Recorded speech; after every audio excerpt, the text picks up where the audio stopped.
Le soleil traversait les feuilles d'automne, dessinant des langues de feu contre le ciel. Depuis la fenêtre du deuxième étage, j'observais un petit garçon se gaver de barbe à papa sur le trottoir de briques d'en face.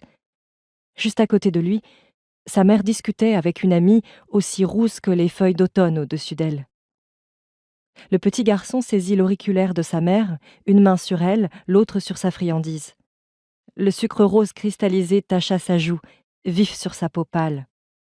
La feuille orange d'un chêne flotta jusqu'à ses cheveux auburn ébouriffés, puis finit son vol sur les briques. L'enfant suivit son parcours de ses yeux verts.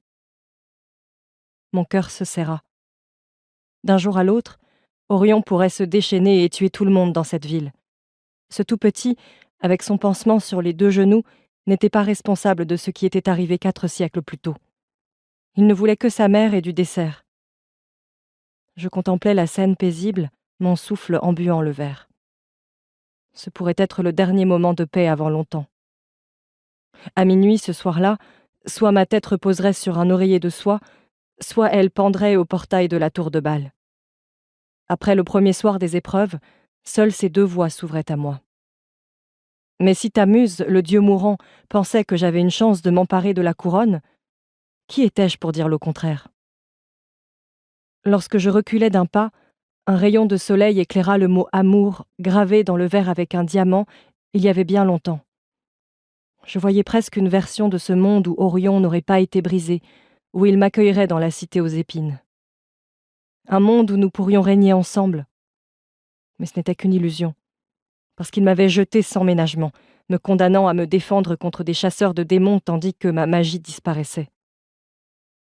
En réalité, son âme n'avait jamais quitté le cachot. Même si son corps en était sorti, il en était encore prisonnier. La gorge serrée, je me retournai, contemplant le manoir du XVIIIe siècle où se trouvait l'appartement de la tante de Shai. C'était l'un des lieux les plus magnifiques que j'avais jamais vus.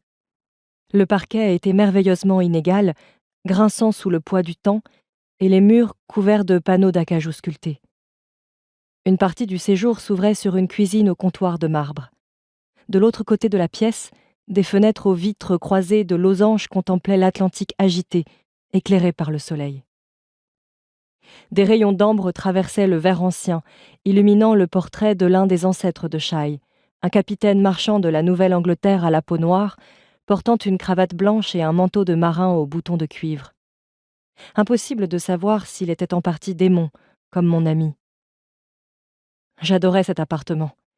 C'était devenu ma cachette pendant que la tante de Shai se trouvait à Paris. J'avais toute sa demeure à moi.